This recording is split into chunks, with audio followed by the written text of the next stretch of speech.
అవి రీసైక్లింగ్ అవటమే కానీ అటు ఒక విధంగా దళారీ వ్యవస్థను ప్రోత్సహించినట్టు జరుగుతుంటాయి.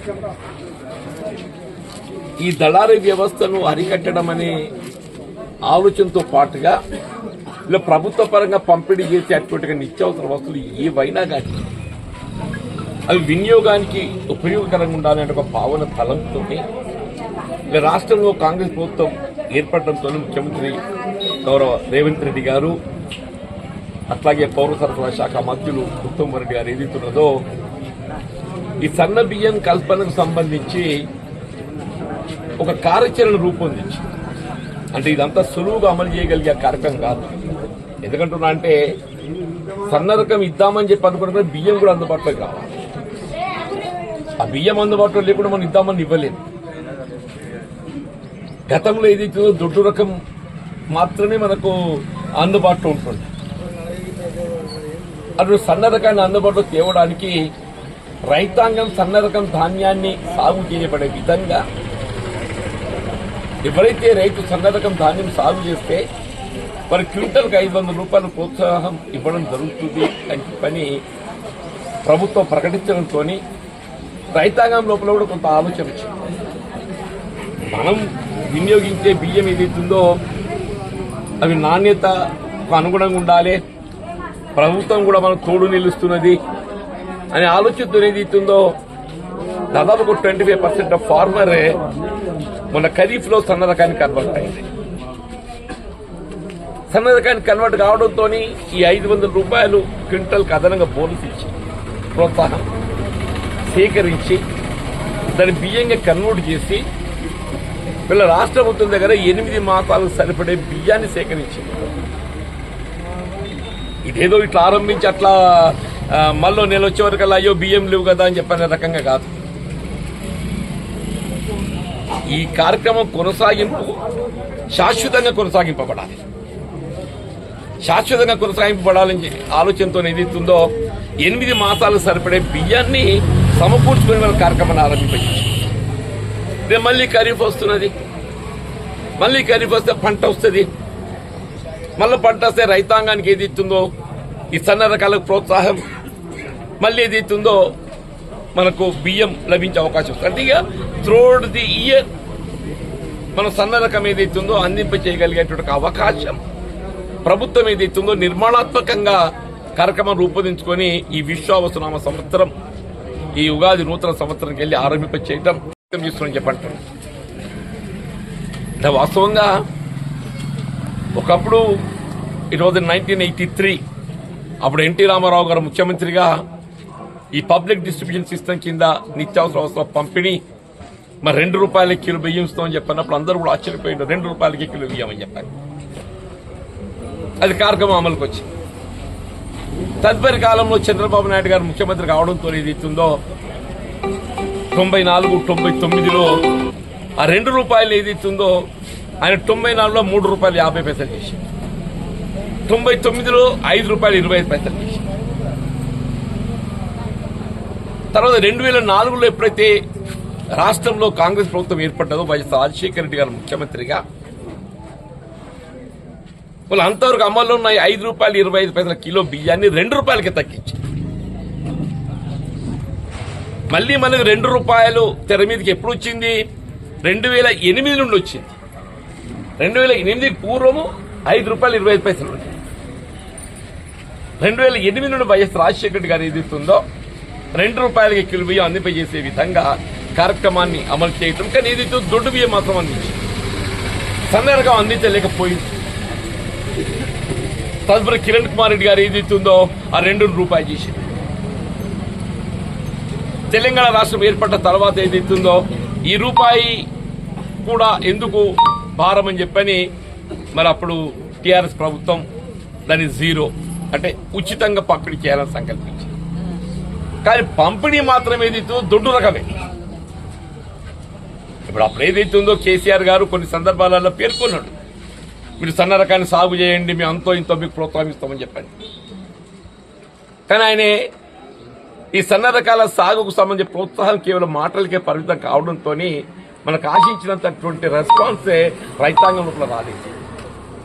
కానీ ఇవాళ ఈ ప్రోత్సాహం అనేది ఏదైతే మన ఖరీఫ్లో కల్పించి దాదాపు 1200 కోట్ల రూపాయలు ఏదైతే ఈ సన్న రకానికి రైతాంగాన్ని ప్రోత్సాహం కల్పింప చేయడంతో మనకు బియ్యం అందుబాటులోకి రావటం ఇవాళ అదేదో కార్యరూపం దాల్చిందని చెప్పండి.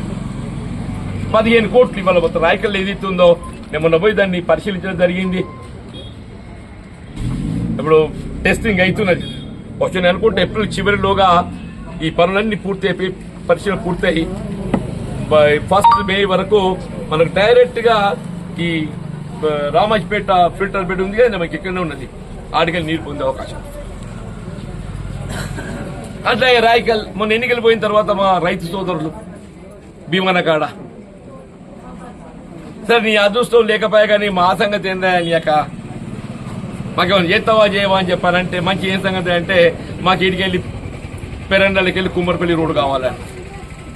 ఆ పెద్ద మనిషి ఉన్నాడు ఆయన చూస్తేనే భయం అవుతుంది. భీమయ్య పటేల్ మా ఇటుకాల ఉన్నారు. మాకు ఒంటరి కాలనీకి ఇట్లా పోవాలంటే మాకు దూరం అవుతుంది. ఊళ్ళకి వెళ్ళి పోవాలంటే మా కాలేజీ కాడికి వెళ్ళి ఇటుకల కాలేజీ కాడికి వెళ్ళి ఒంటరి కాలనీకి రోడ్డు కావాలి. అనగానే ఏదైతున్నదో వెంటనే ఈ భీమన కాడిది నాది 2 రోజులు మంజూరు చేపించి ఇప్పుడు టెండర్ అయిపోయినాయి 4 కోట్లు. ఇప్పుడు నిర్మాణ పనులు రేపు జరుగుతాయని చెప్పంటుండే. అంటే నాకు ఈ ప్రాంతంతో ఉన్న అనుబంధం చెప్తున్నాను నేను. ఈ ప్రాంతంతో ఉన్న అనుబంధం, రాయకంటితో ఉన్న అనుబంధం చెప్తున్నాను. ప్రజా జీవితంలో కొన్ని ప్రాంతాలతో ప్రత్యేక అనుబంధం ఉంటుందమ్మా. నాకు రాయకల్ మండలంతో ప్రత్యేకమైన అనుబంధం ఉందని చెప్పంటాను. కాబట్టే ఆనాడు బోర్డర్పల్లి వంతెనకెళ్ళి మొదలెట్టుకొని ఈ త్రాగునీటి సదుపాయాలే కానీ, రోడ్ల నిర్మాణమే కానీ, సంక్షేమ కార్యక్రమాలు ఏ వచ్చినా కానీ ఏదైతుందో ఈ మండలానికి ప్రాధాన్యత ఇచ్చే విధంగా ఏదైతే అమలు చేయడం అవుతుందని చెప్పండి. నిన్న కూడా చెప్పంటూ నేను రమేష్ అన్న మరి బియ్యం పంపిణీ ఆరంభమైందన్న మరి మన దగ్గర ఒకసారి వస్తే మనకు కూడా దాని పరిణామాలు ఏ విధంగా ఏంటి కొంత మన ప్రజలను వివరించవచ్చు అని చెప్పారంటే ఇవాళ నువ్వు ఇక్కడ రావడం జరిగింది. ఈ బియ్యం పంపిణీ కార్యక్రమం నిజంగా ఆ బియ్యం చూస్తే ఇంత మంచిగా ఉన్నాయి కదా అంటే నేను ఒకప్పుడు ఏదైతుందో 2009 ఎన్నికలు ఓడిపోయినా.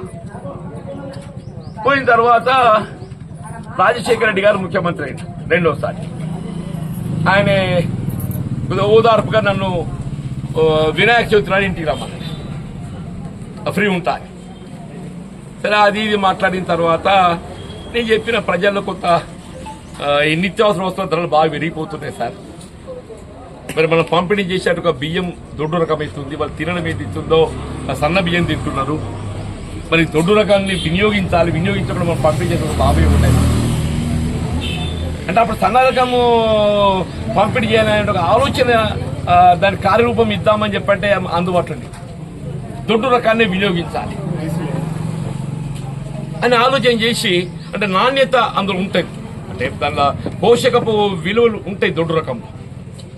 మనం ఏం చేద్దాం జీవన్ దీనికి ఎట్లా అని అంటే ఏం లేదు సార్ మీరు దొడ్డు రకం తినాలని చెప్పాలి.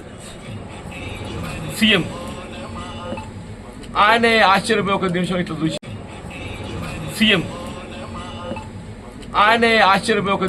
చూసి ఆలోచన పడి అప్పుడే సూర్యుడు అని చెప్పారు పర్సనల్ సెక్యూరిటీ గార్డు అని పిలిచి మన ఇంట్లో బియ్యం ఏ పాటు ఉంటాయంటే అది లేదు సార్ మీకు తెలుసు కదా ఎప్పుడు 5-6 నెలల బియ్యం పడిగి తెచ్చుకుంటాం మనం. నువ్వు అమ్మతో చెప్పు ఆ బియ్యం పక్కన పెట్టు అని చెప్పాను. 15 రూపాయల కిలో బియ్యం బియ్యం అని చెప్పి నా ముందర చెప్పండి. ఎందుకంటే ప్రజల యొక్క ఆహారపు అలవాట్లను మనం వినియోగించబడి మధ్య దళారీ వ్యవస్థ తొలగించబడాలని చెప్పంటే మనం పంపిణీ చేసే నిత్యావసర వస్తువులు వినియోగించబడాలి.